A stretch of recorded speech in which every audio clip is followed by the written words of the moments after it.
Spain के तारीखी शहर गरनाता के मुस्लिम कब्रिस्तान में एक ऐसे पाकिस्तानी भी दफन हैं जिन्हें कुरान पाक का अंग्रेजी तर्जुमा और तफसीर लिखने की सादत हासिल हुई और पाकिस्तान पोस्ट ऑफिस की जानिब से उनके नाम का यादगारी टिकट भी जारी किया गया। पाकिस्तान के पहले बाज़ाब्ता शहरी और इस्लामी स्कॉलर को डॉक्टर मोहम्मद असद के नाम से याद किया जाता है। रिपोर्ट कर रहे हैं कमर फारूक। स्पेन का मशहूर और तारीखी शहर गरनाता खूबसूरती के लिहाज से अपनी मिसाल आप है। इसी गरनाता शहर के मुस्लिम कब्रिस्तान में पाकिस्तान के पहले बाज़ाब्ता शहरी अल्लामा मोहम्मद असद मरहूम की कब्र भी मौजूद है। असद ऑस्ट्रिया के एक मजहबी यहूदी खानदान में पैदा हुए। वो अपनी तालीम मुकम्मल करने के बाद रोजगार के सिलसिले में यरूशलेम गए, जहाँ उनका पहली मर्तबा अरबों, मुसलमानों और सिहोनियों से वास्ता पड़ा किया गया और यूं वो सिटीजन ऑफ पाकिस्तान करार पाए। अल्लामा डॉक्टर मोहम्मद असद 1955 में न्यूयॉर्क छोड़कर स्पेन में रिहाइश पजीर हुए। 17 साल की कावश के बाद 80 वर्ष की उम्र में उन्होंने अपनी जिंदगी के सबसे बड़े ख्वाब कुरान पाक की अंग्रेजी तर्जुमा और तफसीर को तकमील तक पहुंचाया। वो 23 फरवरी 1992 को स्पेन में ही खालिक हकीकी से जा मिले।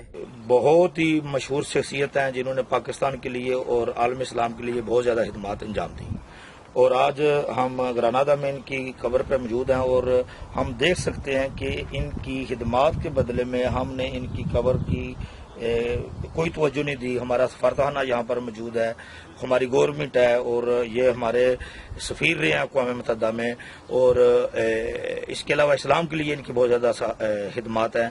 लेकिन ये हमारे लिए बदकिस्मती की बात है और हमारी नालायकी का मुंह बोलता सबूत है कि हमने इनकी कब्र के मतलब कोई इनके मकबरे के मतलब कोई बिल्कुल कोई तवज्जो नहीं दी।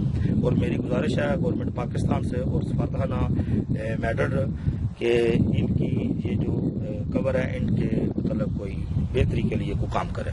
यहाँ पर इनके मैं बताता चलो कि स्पेन में भी लोग इनके मतलब जानते हैं कि इन्होंने पाकिस्तान के लिए बहुत काम किया है, इन्होंने आलम इस्लाम के लिए बहुत काम किया है और ये जब हमारे पाकिस्तानी इधर आते हैं तो ये देखकर शर्मिंदगी होती है कि हमारे लिए जिन्होंने बहुत काम किया और हमने उनकी खबर तक को बिल्कुल थोड़ा मरम्मत नहीं किया। अल्लामा डॉक्टर मोहम्मद असद की वफात के 15 साल बाद 2007 में पाकिस्तान पोस्ट ने उनके नाम का यादगारी टिकट भी जारी किया था।